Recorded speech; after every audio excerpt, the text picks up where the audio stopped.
I need the scoop.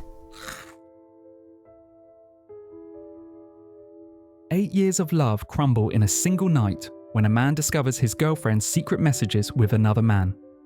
This devastating Reddit confession sparked thousands of comments as viewers witnessed the relationship's final hours unfold in real time.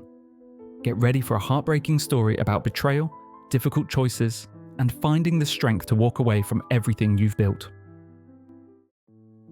This is hard. We've been together for nearly 8 years. We built a life together. So, there's so much to this. But basically, I did that thing that everyone in a relationship should be wary of. I looked through her phone, and I found messages upon messages from a mutual friend who lives out of state now that were concerning. Initially, I was going to leave right then and there, but I wanted to try to talk to her, so I gave her almost 3 chances to own up to it. The first time I was really vague and just asked if there was someone else. She flat out denied. I thought I was prepared for her to deny, but turns out I wasn't. Then the other times I got more and more pointed. Finally, she admitted that the guy had messaged her and flirted with her, but we knew he was that way, and while she didn't tell him to f*** off, she wasn't into it.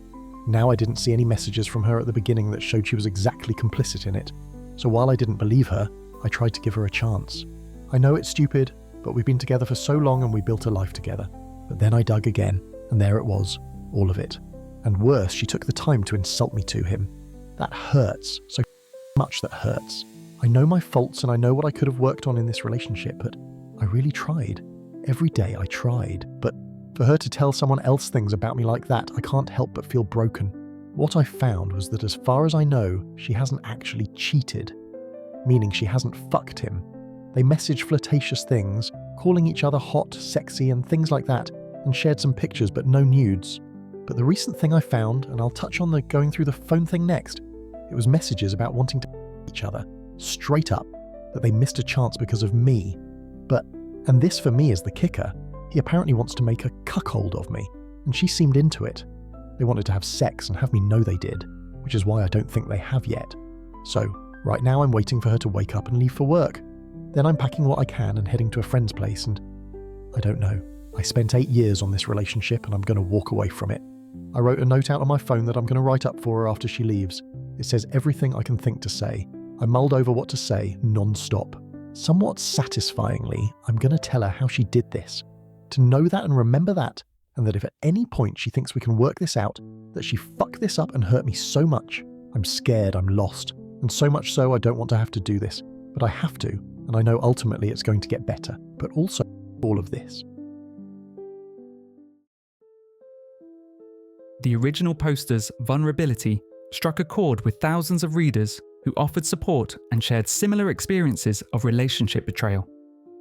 As morning arrived, the weight of his decision became real as he prepared to leave behind 8 years of shared memories. What should have been a normal goodbye would become their final moment of intimacy before everything changed forever. She's up now and getting ready for work.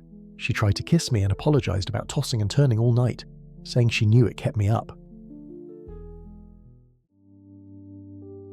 I can't imagine the emotional turmoil of pretending everything was normal while planning to leave the person you've loved for nearly a decade. The original poster struggled with his girlfriend's repeated declarations of love, knowing he couldn't return them with the same sincerity. Just hours after she left for work, the painful process of dismantling their shared life would begin. She just left for work. I'm going to shower and truthfully let out a nice cry, then pack my stuff. Lots of people are saying to straight ghost her, and lots are saying a short and to-the-point note instead of a letter. I'm going to contemplate that in the shower. She kept saying I love you, and I was reluctant to say it back. She said it 3 times, and I kind of grumbled it out once. I'm certain once she reaches work, she'll text me about that. I'm not going to respond to her while she's at work. She won't be home till probably 8 tonight. Reddit users overwhelmingly supported his decision to leave a concise note rather than a lengthy letter, understanding that sometimes fewer words carry more weight. The original poster found strength in the community's advice as he faced the most difficult morning of his adult life.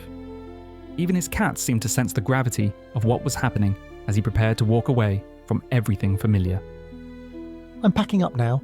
My cats seem to know something is up because they won't leave me alone. Honestly, it breaks my heart. I've been mulling the letter over, I reread it a few times, and I've decided on a short note just laying out that I know and I'm leaving. Essentially something like, I left. I know about you and him, and then I'll insert what I read and saw. I'm so utterly disappointed in you. I won't be answering my phone and I wish for you not to contact me. At some point we'll get together to discuss logistics. The reality of leaving hit hard as the original poster packed only what he could carry, leaving behind years of accumulated memories and possessions.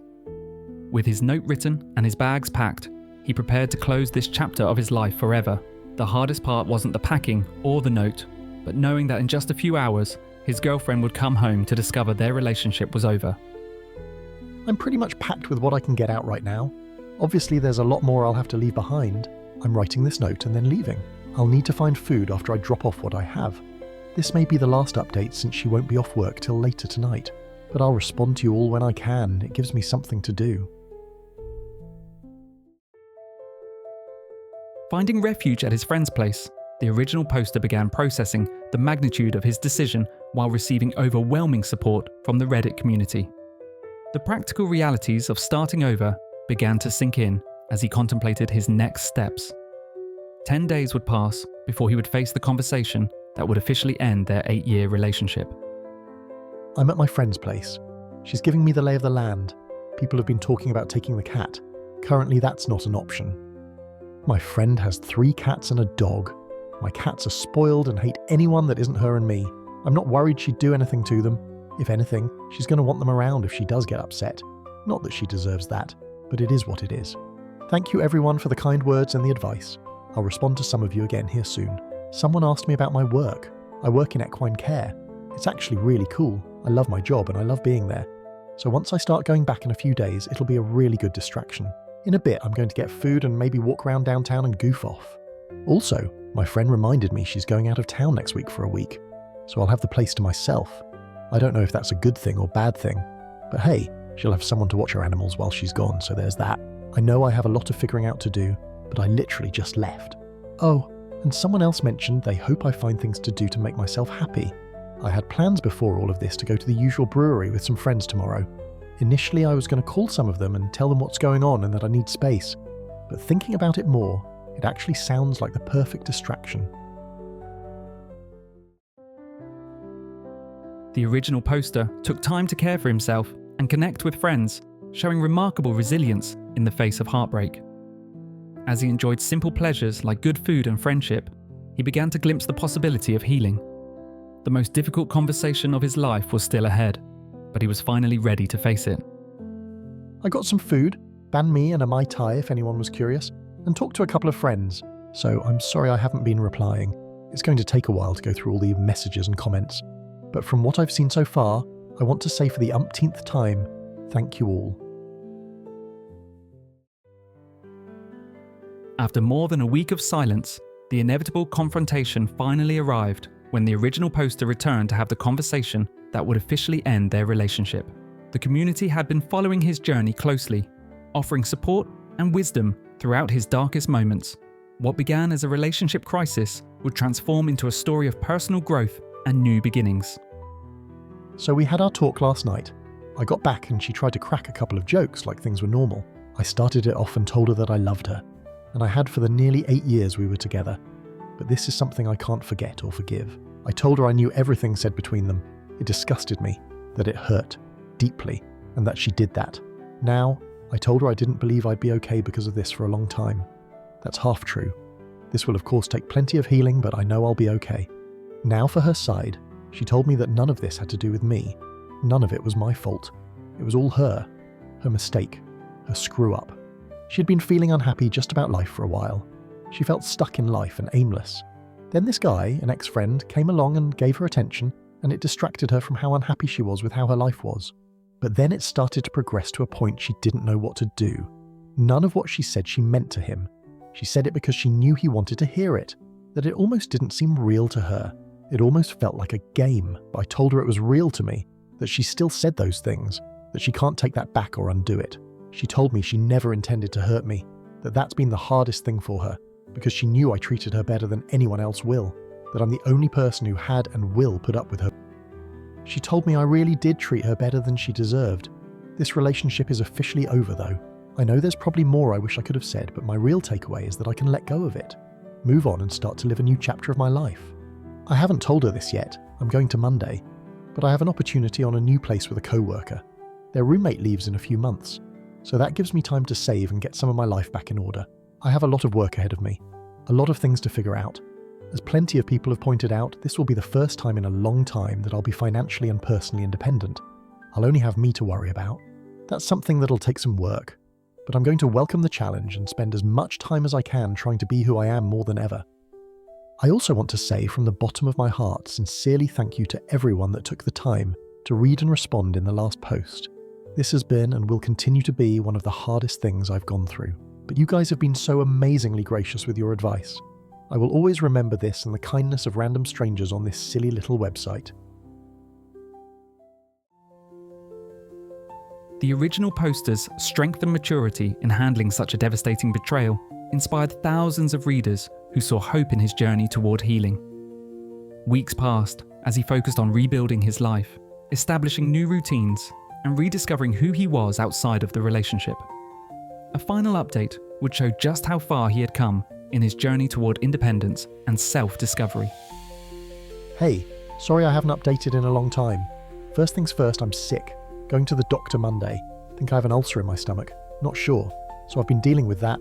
But as far as everything else, moving into my new place in about a week. I talk with my ex on and off. Wouldn't say things are friendly, okay, but we're being civil. There's nothing really for us to talk about anymore, so it's been like once a week, something random. We had lunch a couple weeks ago and she opened up a lot. She has growing to do. I do too, of course. And she's not doing anything with that guy. Just wants to focus on herself and bettering herself. Until this past week being too sick to go out, I've been hanging out with friends and goofing off. Tried to brave a small concert the other day, but almost threw up while I was there. I've been meaning to make an update, and I'm sorry I haven't, folks. Things are all right. I've got things going for me. Been basically focusing on that. Budgeting, making various lists of things I need and things I want to do. I'm getting 2 paid vacations this year. And just generally figuring out my life. Sometimes the hardest decisions lead to the greatest opportunities for growth and self-discovery. The original poster has moved forward with his new life and continues to heal from this experience. So subscribe to see more stories about overcoming betrayal and finding strength. Share your thoughts on trust and second chances in the comments, and explore our other videos for more stories about resilience in the face of heartbreak.